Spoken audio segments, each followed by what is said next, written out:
नमस्ते बाल दोस्तों, welcome to learning YouTube channel पे आप सभी का हार्दिक स्वागत करते हैं। जो आप सभी लोग हमारे चैनल पे नए हैं तो सबसे पहले हमारे चैनल को सब्सक्राइब कीजिए और बेल आइकन प्रेस कीजिए, जिससे हमारे आने वाली वीडियो यूट्यूब पे सबसे पहले आपको देखने को मिले। आज हम बाल दोस्तों हिंदी के अंदर भाषा सज्जता यानी कि ग्रामर के विषय, हिंदी ग्रामर आता है उसके बारे में हम बात करेंगे। यहाँ हम विराम चिन्ह नाम का टॉपिक पे बात करें, जैसे कि वाक्य के अंदर कभी कभी पूर्ण विराम होता है, अल्प विराम होता है, प्रश्न चिन्ह होते हैं, उद्गार वाक्य होते हैं। तो इन सभी के बारे में हम आज चर्चा करेंगे। तो चलो बात दोस्तों, इनके बारे में कुछ जानिए। भाषा सज्जता, निम्नलिखित वाक्य पढ़िए।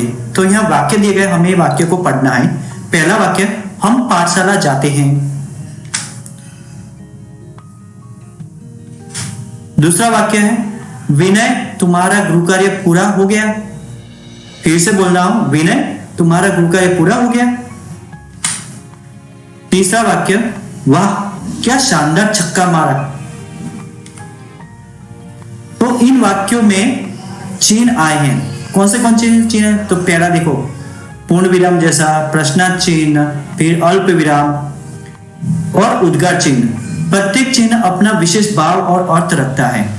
किसी भी भाषा को बोलते, पढ़ते और लिखते समय अर्थ को स्पष्ट करने के लिए वाक्यों के बीच या अंत में रुकना पड़ता है। इस रुकावट के संकेत देने वाले लिपि चिन्ह को क्या कहते हैं? विराम चिन्ह कहते हैं।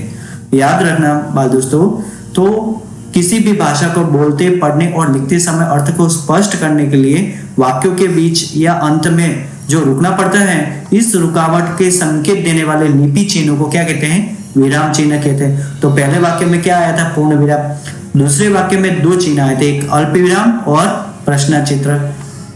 और तीसरे वाक्य में क्या आया है? उद्गार चिन्ह। समझ गए बात दोस्तों?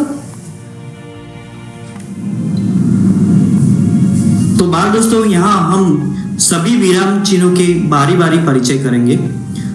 जैसे कि नीचे विभिन्न विराम चिन्हों का परिचय दिया गया है। तो सबसे आता है पूर्ण विराम, जिसको हम इंग्लिश में कहते हैं फुल स्टॉप। तो लिखते समय जिस स्थान पर वाक्य पूर्ण होता है वहां पूर्ण विराम का चिन्ह रखा जाता है। याद रखना बाल दोस्तों, पहला जो टॉपिक है हमारा पूर्ण विराम। लिखते समय जिस स्थान पर वाक्य पूर्ण होता है वहां पूर्ण विराम का चिन्ह रखा जाता है। जैसे कि पहला है, हमारे देश का नाम भारत है। तो आप पीछे देख रहे हो जो उभी लाइन, उसको हम पूर्ण विराम कहेंगे हिंदी के अंदर। और गुजराती के अंदर बिंदु आता है जो टपका कहते हैं, वो पूर्ण विराम होता है, और इंग्लिश के अंदर वही आता है। दूसरा है, हम अहमदाबाद गुजरात का प्रमुख नगर है। तो यहाँ भी पूर्ण विराम किया है। समझिए बात दोस्तों। दूसरा है अल्प विराम, जिसको इंग्लिश में कहेंगे हम कॉमा। तो वाक्य पढ़ते समय जहाँ थोड़ी देर के लिए रुकना हो, वाक्य पढ़ने समय जहाँ थोड़ी देर के लिए रुकना हो वहां अल्प विराम लगाया जाता है। जैसे कि पहला वाक्य, माँ आज मेरा जन्मदिन है। समझे बात दोस्तों? यहां मैं क्या किया, वाक्य बोला और थोड़ा रुक गया। जैसे कि माँ आज मेरा जन्मदिन है। दूसरा देखते हैं, आषाढ़, सावन, भादो और आश्विन वर्षा ऋतु के महीने हैं। समझ गए बाल दोस्तों? यहां हम एक एक शब्द पे रुके हैं। तो हमने दो बातें की, एक पूर्ण विराम की और अल्प विराम। समझ गए? पूर्ण विराम के वाक्य के अंत में आता है अल्प विराम, जहां वाक्य पढ़ते समय थोड़ा रुकना पड़ता है, तभी अल्प विराम लगाया जाता है।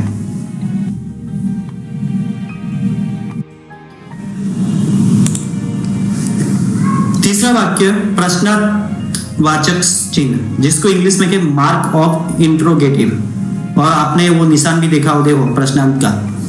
तो किसी व्यक्ति से कोई जानकारी प्राप्त करने, प्रश्न पूछने हेतु उपयोग में लिए जाने वाले वाक्य के अंत में प्रश्नवाचक चिन्ह लगाया जाता है। समझ गए बात दोस्तों? किसी व्यक्ति से कोई जानकारी प्राप्त करने या प्रश्न पूछने हेतु उपयोग में लिए जाने वाक्य के अंत में प्रश्नवाचक चिन्ह लगाया जाता है। जैसे कि आपका नाम क्या है? दूसरा सवाल, गाड़ी कब आएगी? यहाँ बराबर देखना बाल दोस्तों, उच्चारण क्या है। जैसे मैंने पूछा आपका नाम क्या है, गाड़ी कब आएगी, जैसे सवाल पूछते हैं इस तरह अपने को यहाँ पे पूछना है और अंत में हमें क्या करना है, प्रश्न चिन्ह खास लिखना है। चौथा, विस्मयादिबोधक चिन्ह એટલે કે मार्क ऑफ एक्सक्लेमेशन એટલે કે उद्गार चिन्ह। गुजराती में हम इसको क्या कहते हैं, उद्गार चिन्ह। तो बात करते समय कभी कभी हम हर्ष, शोक, आश्चर्य, घृणा, प्रशंसा आदि भाव प्रकट करते हैं। ऐसे भाव प्रकट करने को उद्गार कहते हैं। इन उद्गारों को सूचित करने के लिए विस्मयादिबोधक चिन्ह लगाया जाता है। जैसे कि आज कितना खुश हूं, तो અહીંયા हर्ष की लागणी दिखाई दे रही है। दूसरा, हाय अब मैं क्या करूं, यहाँ शोक की लागणी है। तीसरा, छी कितने गंदे हो तुम, ये घृणा की लागणी है। चौथा, अरे यह रस्सी सांप कैसे बन गई, आश्चर्य। और पांचवा है, वाह क्या कविता है, ये प्रशंसा।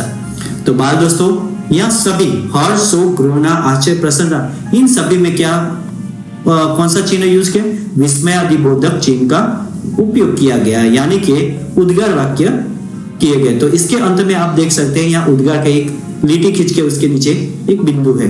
तो याद रखना बाल दोस्तों, विस्मयादिबोधक चिन्ह कौन कौन से, तो जिसका हर्ष, शोक, आश्चर्य, घृणा, प्रशंसा आदि भाव प्रकट होता है उसी समय विस्मयादिबोधक चिन्ह लगाया जाता है। समझ गए बाल दोस्तों?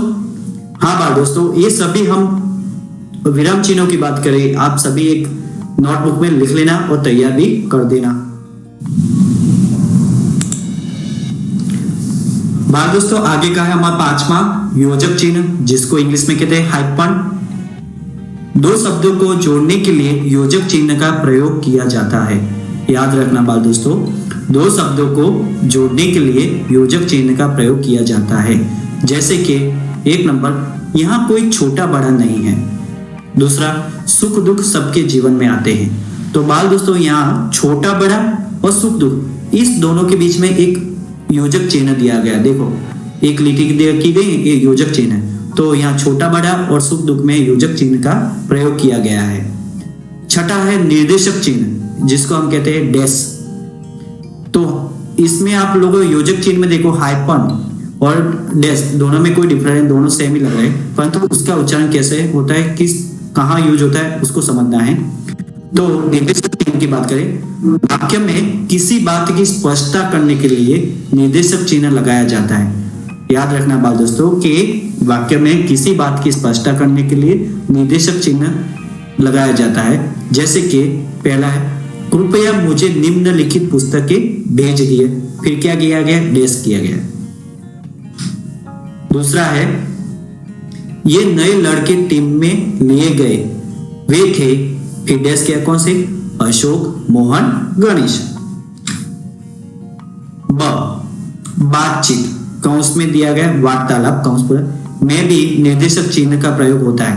याद रखना, पहले में क्या किया गया कि कृपया मुझे निम्नलिखित पुस्तक भेज दिए, उसमें यूज हुआ। अब ब में क्या किया, बातचीत के वार्तालाप में भी निर्देशक चिन्ह का प्रयोग किया जाता है। जैसे कि